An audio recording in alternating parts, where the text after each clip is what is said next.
All right, everybody. Thank you guys all for being here. I first want to give a quick little introduction about ourselves, but I know you guys aren't here for Ethan and me, but my name is Adek. I'm Ethan. And we're part of Unicorner. But what is Unicorner exactly? So, very quickly, Unicorner at our core, we're a newsletter that covers early stage companies. The idea is we want to discover unicorns before they become unicorns when they're in their early stages. We also host events like this across LA, SF, and New York. We also have a ton of events coming up for the rest of the year. We have LA Tech Week events, SF Tech Week events, and they include panels just like this. We have founder dinners, investor dinners, and a pretty cool 2 parties. So we hope to see you guys at those events. But Audek's going to tell you a little bit more about our partners. I don't think he sold you properly on the parties.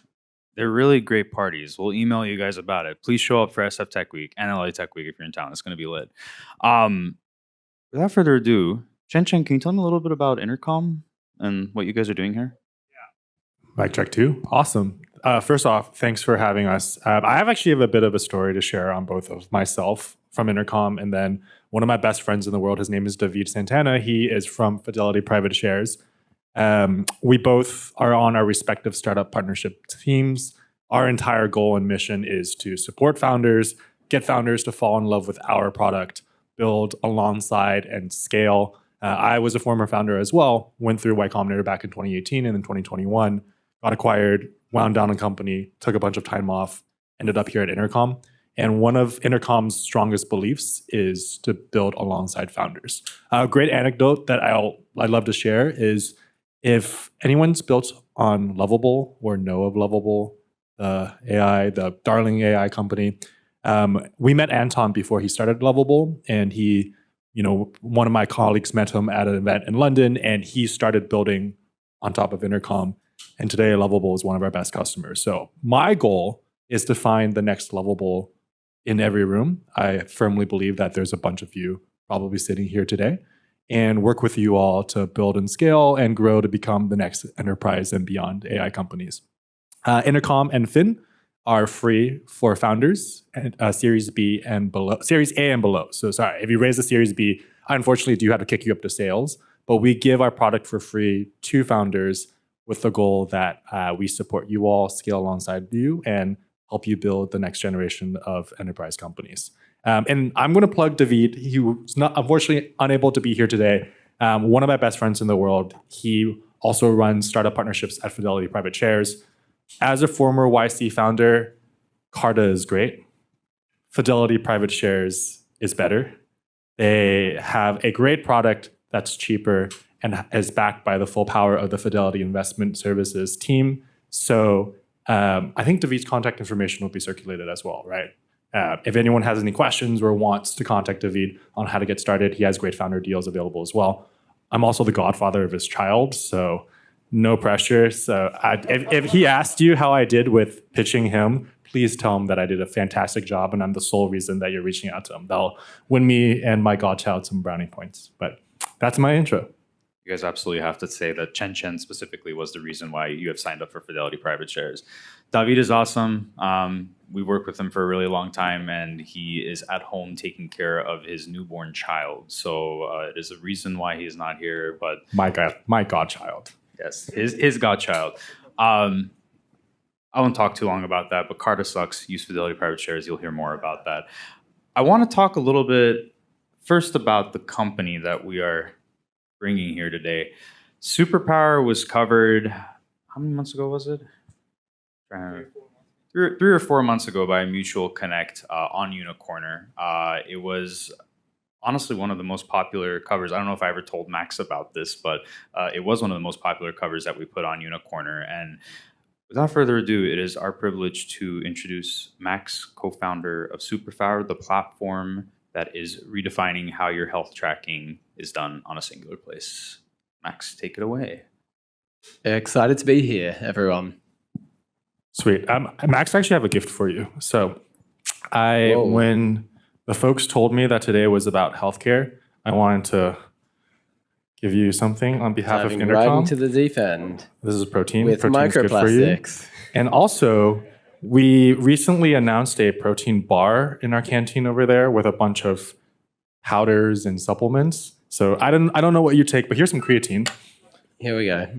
Why is And- everyone so obsessed with creatine nowadays? It's well studied, yeah. It is well studied, yeah. I have one too. Okay. But I think that's actually a really good segue into, Yeah. I guess, the $1 million question. Why? Like, what happened that caused you to jump off this metaphorical cliff and embark on this crazy journey that is foundership, company building? What kicked it off?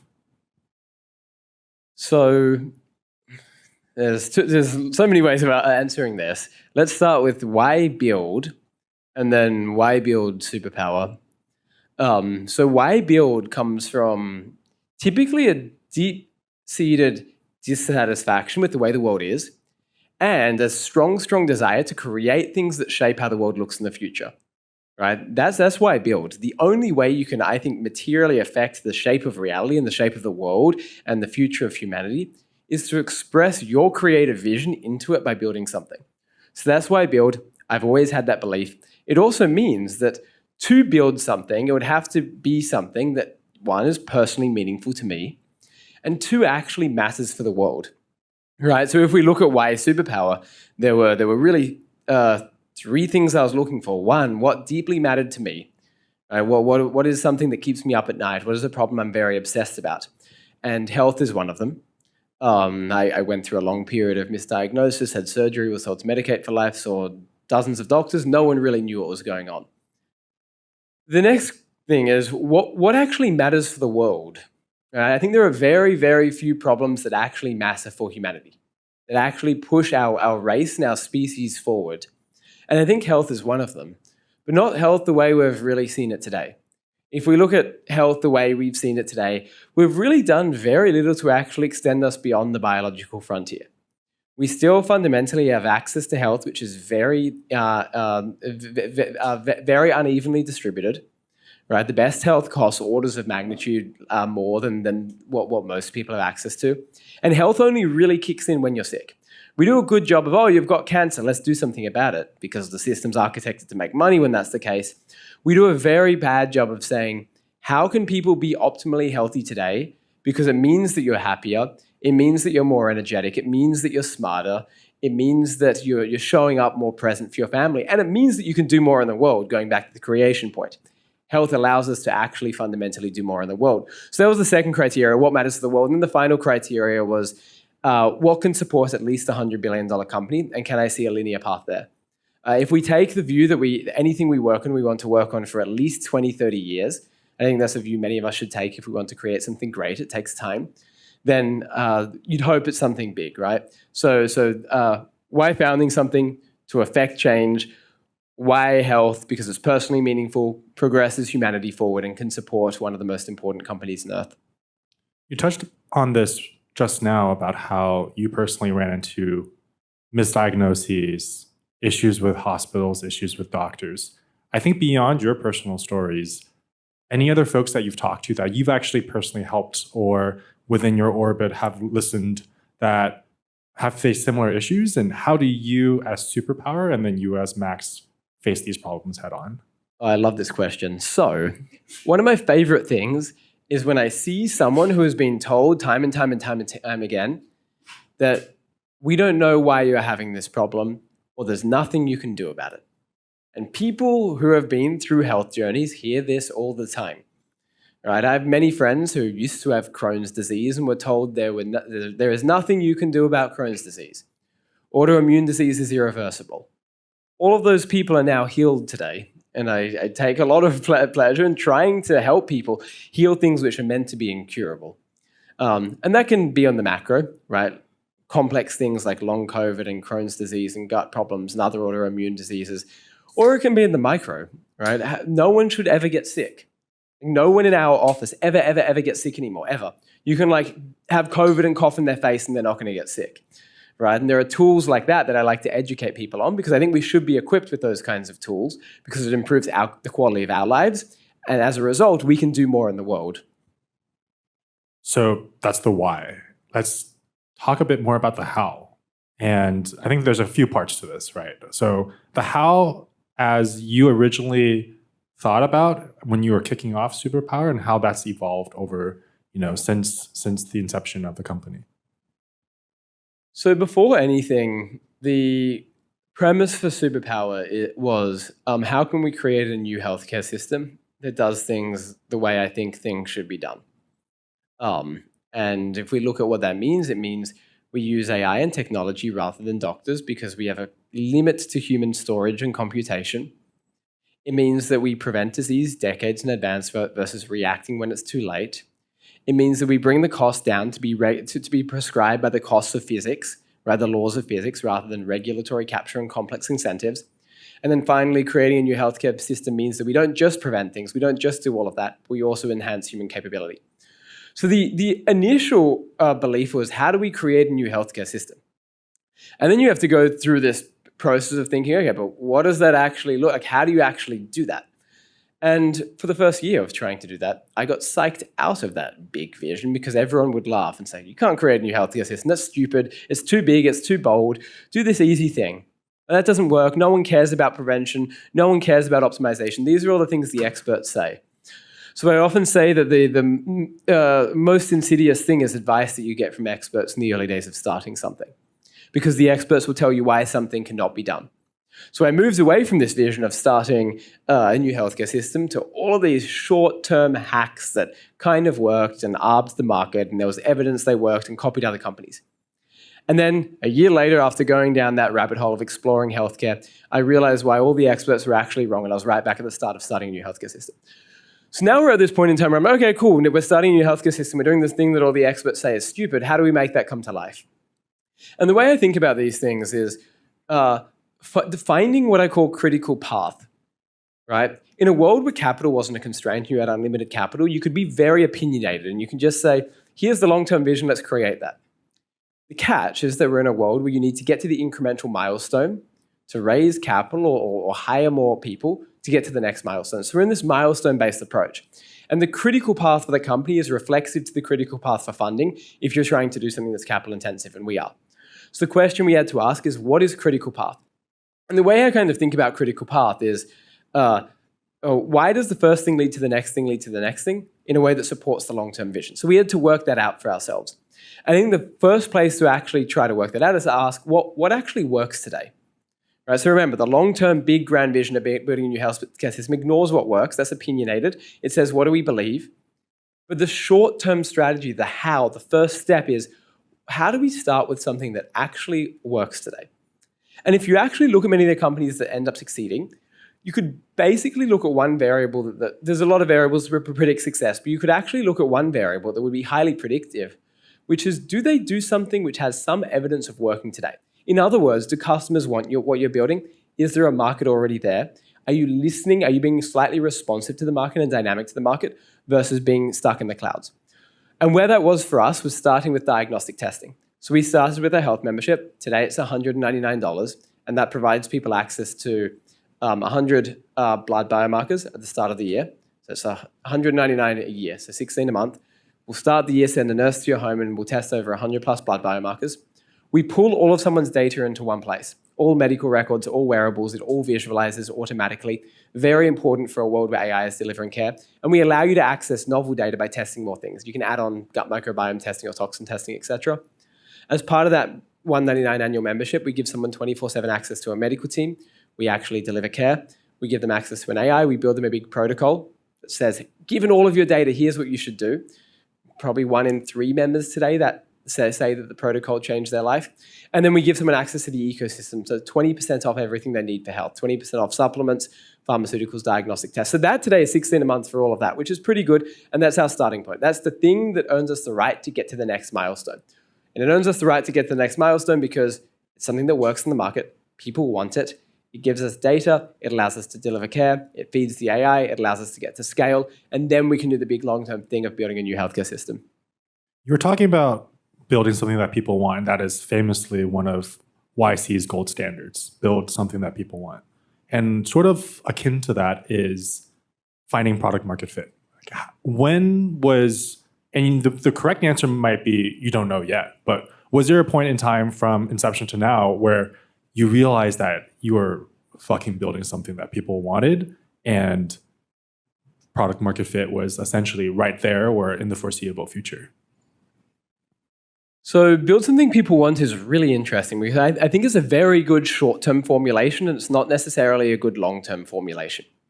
I think the long-term formulation, if we believe in the creation narrative I put forward, is build something you think people need. Again, my view is that if we actually want to create and push humanity forward, we need to be long-term opinionated and express our beliefs into the world. And sometimes we're wrong, sometimes we're right. People don't necessarily know what they want. It's the meme. If you ask people, they would have asked for a faster horse. They wouldn't have asked for the iPhone. They wouldn't have asked for GPUs. There's all sorts of things they wouldn't have asked for. So you need to be long-term opinionated and build something you believe someone needs or the world needs. In the short term, I strongly agree. You should build something people want. So on the PMF question for us, PMF is really interesting because there's a couple of ways of thinking about it. One is a customer's really, really happy and do they love your product, right? Another is it very easy to acquire customers? And I think there's like different kind of things here because our product has been more or less the same for the past year. There's been a lot of changes, but let's say more or less the same for the past year. But PMF has completely changed over that period. It's like, wait, how's that possible? If your product has been more or less the same, how has PMF completely changed? And the way it's completely changed is the intersection of your product with your price and business model and with your messaging and go-to-market strategy, right? So our product used to be $499 and we were trying to mainly go to market with like viral organic content. There was no PMF for that business model. Our product, there was little PMF for that business model, that price point, and that go-to-market strategy. Didn't work. Maybe if we were a freemium product with like viral UGC and viral content and brand that works, but not at $499. The one unlock that yielded most results was actually 2 months ago when we dropped the price to $199. We did nothing else. We provided that more or less the exact same thing we used to provide. And now people are pulling it out of us. It's easy to sell. CAC has dropped materially. LTV is basically the exact same because people spend more when they join. Cutting customers. It's really interesting to see how customer love has changed. Right, at $499, people would actually complain a surprising amount because there's this perception of value thing. At $199, everyone's like, this is the best $199 I've ever spent. How is this the price of Netflix and Amazon Prime and Spotify? This is crazy. I'm referring this to my family and my friends. Every single person can have this. We have people saying, you guys running this at an enormous loss. This should be impossible at this price. So all of a sudden, we have what starts to look like PMF without actually fundamentally changing the product a ton. Now, I don't think that means don't change your product a ton. I think it means that you can't just think about the product. You have to think about the reflexivity of the product with your message, with your price point, with your business model, with your go-to-market channel.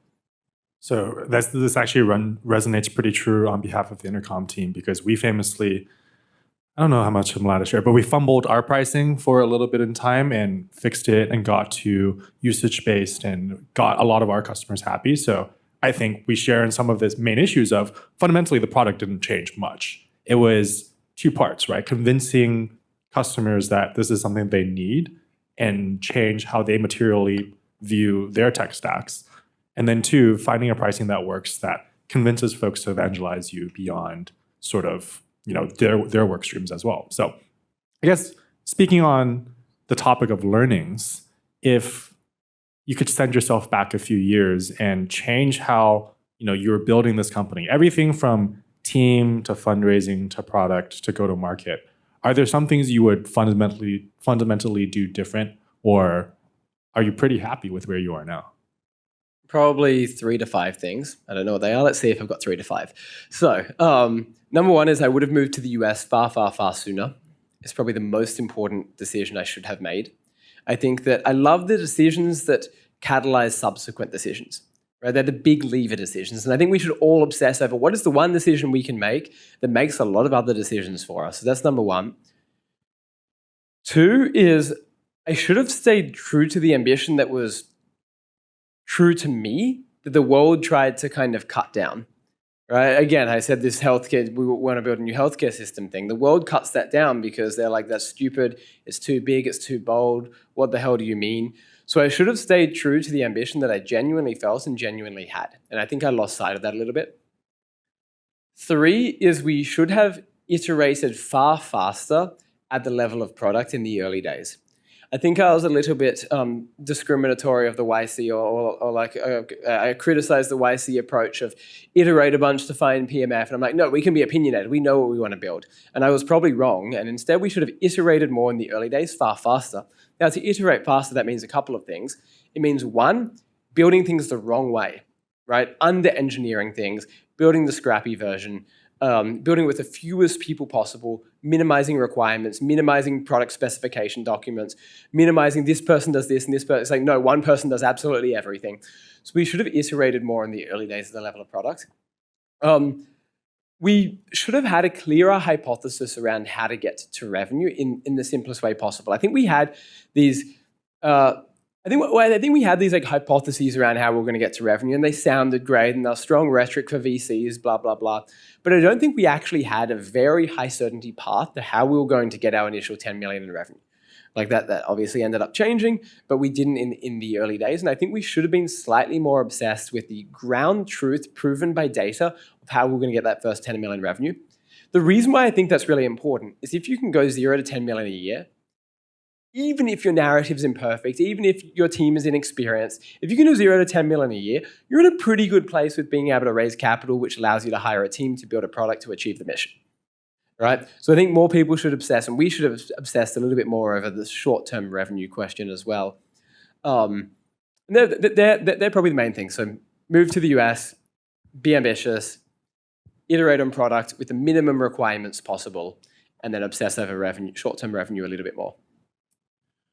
I mean, move to the US, yes. Maybe in this time, a bit challenging, but I think a bit about sort of like this David versus Goliath narrative of being in healthcare in the US. I think US is famously behind a ton of issues with our healthcare system. Was there any impact of sort of these macroeconomic trends that caused you either to make decisions, move faster, move slower? How did you, I guess, high level, like face adversity and turn that into building your product? I think I get angry and like hold grudges is the wrong word, but like if someone doubts, that's permanently like imprinted in my brain, and that motivates me. Maybe that's unhealthy, but I think it's healthy in the context of founding a company. So I don't know. I think I'm highly opinionated and steadfast in my views, and when someone doubts, that makes me often want to double down. So I think it's useful in that sense. I think that it's also a good forcing function to understand what you have conviction and what you don't have conviction in, and build out your quality of argumentation. Right? I think often the kindest thing someone can do to you is tell you you're wrong. Even you might not be wrong, but the kindest thing someone can do is like say, no, this is stupid for X, Y, Z reason, because now you have productive debate. Now you're in a high stress situation where you can improve. Right? My favorite investor that I've met, the first call I ever had with him, he's like, this is stupid. I think this company is going to fail for these 3 reasons. It's like, hey, he's like, said what he thought. And then I'm like, no, I think you're probably wrong for these reasons. And now we're like buddy, and he's probably my favorite investor. So I think that adversity is often a good thing. My approach when anything quote unquote bad happens is to say one thing, which is good. Every single time something bad happens, I say good. And I think that often our appraisal of something determines what ends up coming of that thing. Right? And there's a little bit of the question as well, which was related to the complexity of the US system and regulation, etc. And I think a lot of people will point to external factors for why something is or is not true. They'll say, there's regulation, therefore we move slow. Or the insurers didn't pay, therefore the company failed. Or we hired the wrong person, there was just a complete bad, and then the company collapsed. Like, no, what if we assume that every single one of those things is on us? It's not the regulation that will slow us, we will slow. It's not the payers didn't pay and therefore we failed. It's we didn't find a business model and therefore we failed. So I love this approach as well of we can't point to external things, systems, people, cause of adversity as any sort of excuse. Instead, it's all on us. And I think that kind of goes hand in hand with this good mentality. Everything, yeah, there's a lot of regulation, good. We need to be even better. It's harder for other people to enter the market. We need to think a little bit more deeply. Maybe we can use regulation to our advantage, right? So that's kind of how I think about these things. Max, when was the last time you were wrong? Oh, gosh. You can be humble. It's Probably pretty often. Probably most days there's one thing where I'm probably wrong. I try to keep a mental tracker of who in the company has a high believability weight for what decision. And sometimes I'll disagree with someone and I'll get my way as a founder. And then I'll be like, oh, okay, I was wrong. That means that person has one goal on the scoreboard. And next time we're making a decision of this kind of flavor, they on average are going to be better than me. And this happens now for some decisions within the company. I'm like, cool, that person has a higher believability weight than me for this kind of decision. I trust that. Even if I disagree, I trust them. And even if they're wrong, honestly, I'm probably going to trust them next time if their believability weight is high enough, right? So I try to pay a lot of attention to that. And then I also pay attention to the opposite, which is what are the category of decisions that I tend to be right, even if I don't have the perfect argument for why I'm right. I will trust my intuition for those kinds of things because history has shown that there's a believability weight in that category of things. So I think about that a fair bit. And as a result, I think I'm wrong pretty often. So I'm trying to find the stats on this, but you famously have a very strong team of ex-founders, of people that move fast. I guess, I can't find this on this, but few ex-YC founders, other folks that have built startups, launched successful products, turned down successful products. I guess, what are some of your biggest pieces of advice for surrounding yourself with those types of folks in your orbit? And any advice that you'd give to founders in the room that also want to build strong teams to help them achieve their goals? So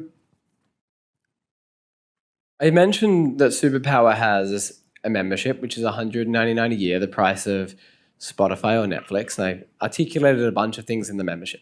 Unlimited care, all data in one place, blood biomarker testing, 20% off everything. And then we have an ecosystem, which is 20% cheaper than Amazon or Hims or a diagnostic test, right? So we have a membership in an ecosystem.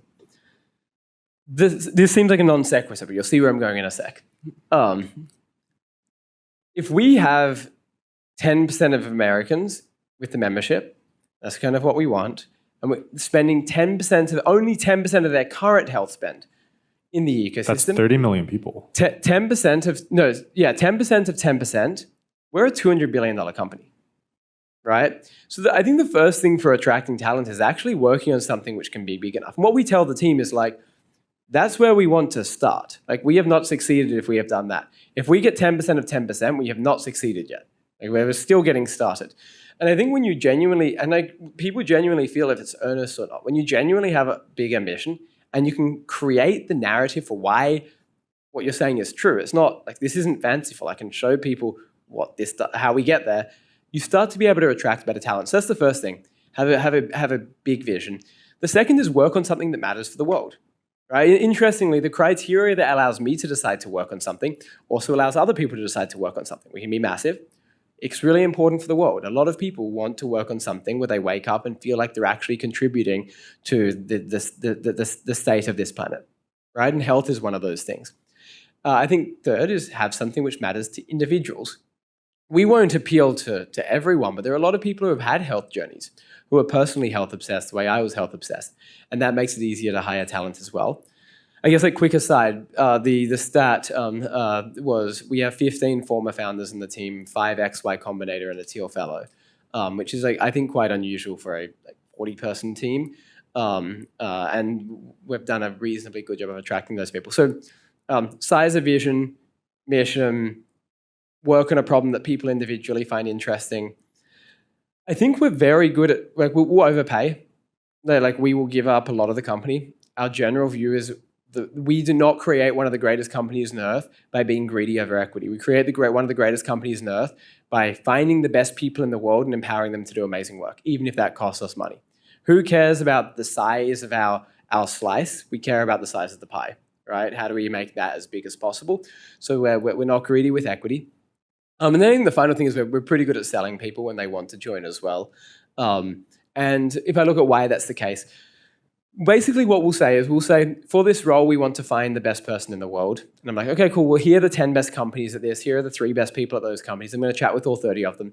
I'll chat with all 30 of them. One thing that I'm reasonably good at is assessing talent. So within 10 minutes, I typically will say, I think this person's the best of these 30.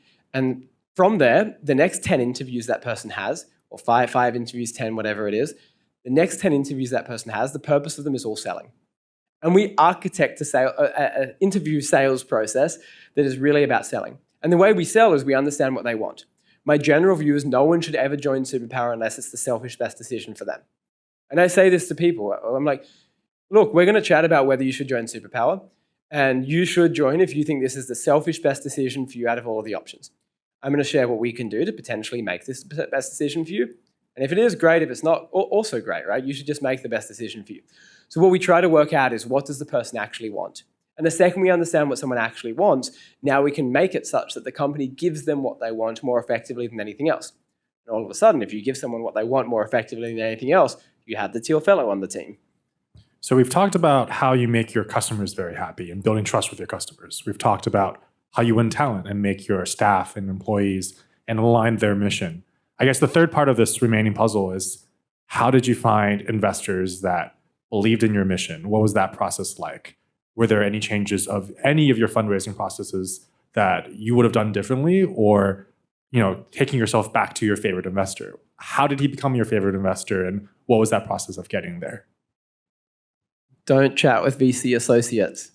No, I'm kind of kidding, but it's really interesting looking at, there's like the first principles reasoning version of things, which is let me articulate why I think things are true. And then there's the purely like statistical version of things. And if we look at the purely statistical version of predicting who invests in Superpower, there's actually 2 variables, which are the best predictors. Variable number 1 is they reach out to us rather than us reaching out to them. And variable number 2 is we start by chatting with a partner versus someone junior. Like, that's the stats. I'm not going to say that's the stats. So let's assume that those stats actually have some sort of mechanistic reasoning behind them. It's okay, well, how do you optimize for those 2 things? Well, you need to create a reason for people to reach out to you. So a lot of our marketing in the early days was not to attract customers. We were in waitlist mode.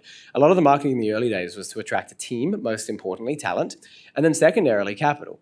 Right? It's like, oh, cool. If we have 50 mil in the bank, we can do more than if we have 2 mil in the bank, and we can hire more people and build into our long-term vision. So we tried to, as much as possible, build in public, talk on social media, create hype, write a blog, etc., that results in investors reaching out to us. I think that's really important. I think the second thing on the investor front is show very quickly that you're ambitious. The nature of venture capital is they want to invest in $10+ billion companies. That's most funds' mandate today. So the number one reason I see people not get funded is that they're working on something that's too small. Now, that doesn't mean you need to work on something big, but if you want venture capital, then you probably need to work on something big because that's what the asset class exists to fund. Right? Don't seek venture capital if you don't want to work on something big. That's fine. There's lots of other sources of capital. So I think that's the second. So first thing, get them reaching out, ideally partners reaching out. Second thing is work on something really big. I think the third thing is probably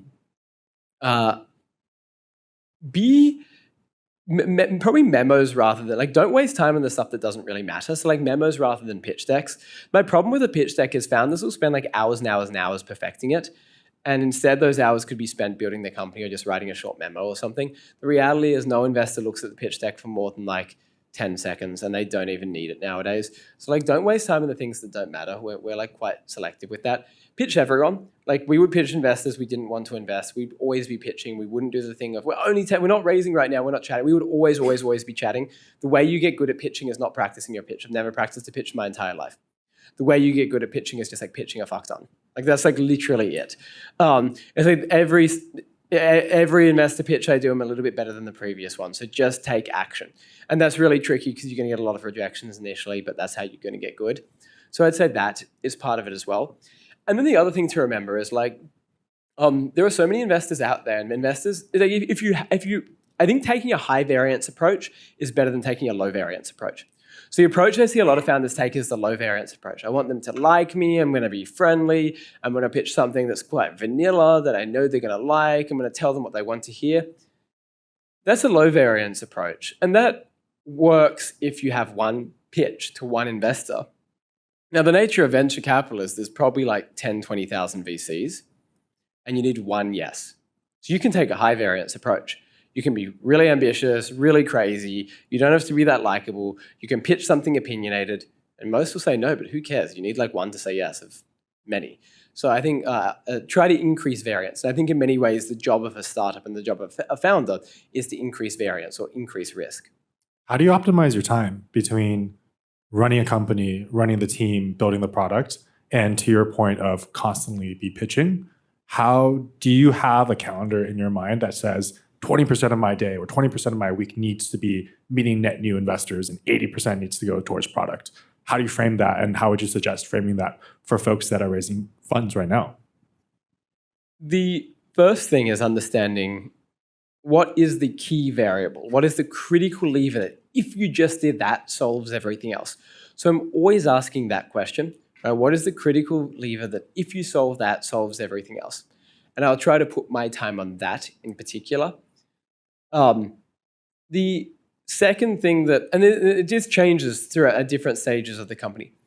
The second thing for me is probably thinking about how we can build the best team on the planet. And building the best team on the planet means two things. One is finding and hiring the best people. And then the second part of building the best team on the planet is getting them operating really well.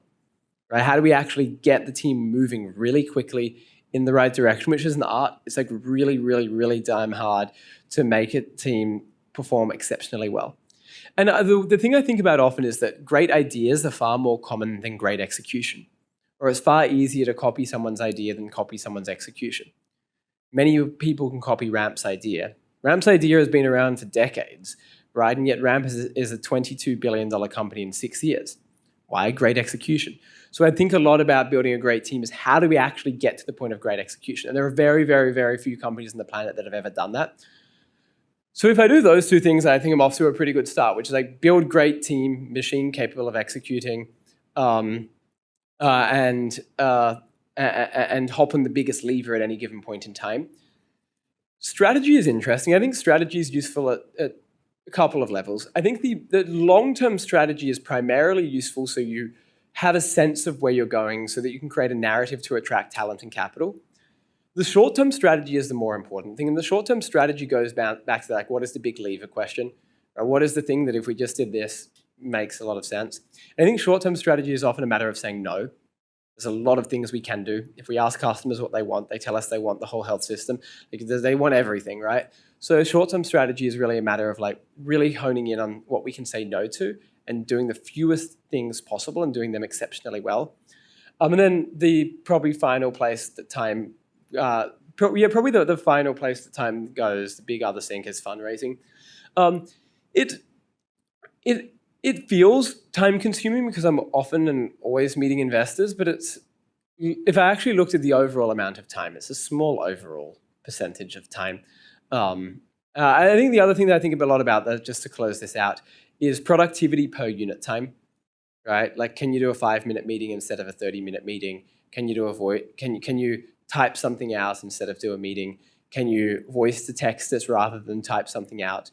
So I think a lot about productivity per unit time, and health is a big part of productivity per unit time. My productivity probably has a 2x delta when I'm in optimal health versus average health. So I am realizing something, which is we are doing something that I don't think has actually ever been done before in San Francisco, which is go 30 minutes without talking about AI. So I'd like to spend a little bit of time talking about AI. I think 2 parts. One, what does AI mean to you and how you build your product? And 2, what does AI mean to you and how you function with workflows and empower your teams? So you all know by now that I said we're going to build a new health system. You can laugh at me for it, but give us a few years. And the first thing I said was our first belief around what that looks like is we have AI performing care rather than doctors. Right? And if you look at where most costs, most errors, most challenges with access come from in healthcare, it's doctors. 60% of the cost in healthcare is related to humans. The second biggest killer in the US, does anyone know what it is? The number two cause of death in the United States is medical error. That's because we have humans who are fallible. The reason why people don't get holistic root cause care is that doctors have 5 minutes with patients. If we look at fundamentally what medicine is, there's a database of medical knowledge. What do we know about medicine? What's the latest research, etc. And then there's a database of the patient. What do we know about the patient? What are their preferences? What's their personal history, family history? What are their biomarkers, genomics, everything. Database of medicine, database of the patient. And then there's computation between the two. If we look at this is fundamentally an informatics problem. It's fundamentally an AI problem, right? So our belief right from the start is the only way to actually solve healthcare is to move from a world where we're relying on humans to a world where we've built the machine or built the technology capable of delivering high-level care. And the strong form interpretation of this is not that AI matches the best doctors. It's that AI does what no human could ever do. We actually approach a world where we have a completely new paradigm of how care is delivered. Again, we're far off this, don't get me wrong. Like we hire doctors say we're far off this, but that's where we want to go. But we've far, far, far exceeded anything that we call healthcare today, and our belief is AI is likely the tool that gets us there. In terms of productivity per unit time, what AI tools does your team use to optimize that productivity? And are there any AI tools that you've heard your team ask for or you personally want that does not exist in the world today or exists in some, suboptimal capacity that you wish could exist to help you all grow? We use a lot of just zaps and workflows with AI in the loop to define a fuzzy process, right? So to allow us to actually make something happen via a query. So we have all of these workflows which should be built out in Zapier that connect a bunch of systems. And then often we'll actually initiate that with a fuzzy query using text because the AI has that context. So we use that internally. We try to automate as much as possible. I think Zapier is actually massively underused. There's so much cool, fun stuff you can be automating internally. So we try to automate like everything humanly possible. Rather than going into Stripe to generate a coupon code, we've got an AI called Nate Rejuvi. We're like, hey, Nate, can you generate me a coupon code with 3 recurring uses that expire? And there's a couple of fields you and it just like generates it for you, right? We also have an AI that every member who joins, it searches them up just in the AI and it tells us whether it classifies them as a VIP and tells us whether they're a VIP. And then we've got a big channel with like VIP pings. And sometimes it's like hilariously inaccurate. Sometimes it's like, this person's a VIP and they live in this house that's worth this much money. Like it's actually crazy the shit that the AI comes up with. But that's another way we'll use AI for internal workflows. And then obviously on the business side, actually building a new health system, a lot of that is with AI processes.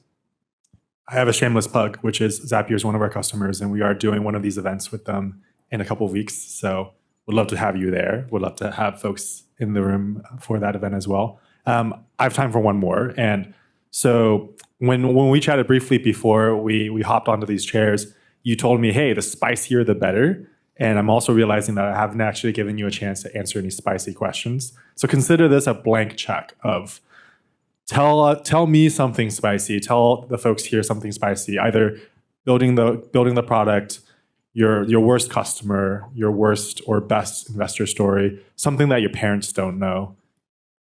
Yeah, spice it up.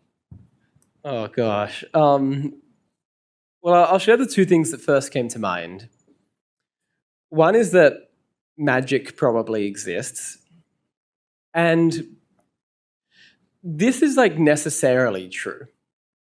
And the reason it's necessarily true is and it's kind of like proven by history. I'll give you a couple of examples, and maybe we'll all end up leaving here saying magic exists, let's see. So, rewind 300 years ago, if someone said to you, this rock is shooting energy through your body and it's going to kill you 5 years from now, this rock, we'd be like, what the hell? A rock's not shooting energy through my body that's disrupting my cells. We know that exists. That's called a radioactive rock. That sounds like magic. A rock can shoot energy, but humans definitely can't shoot energy, right? The rock can.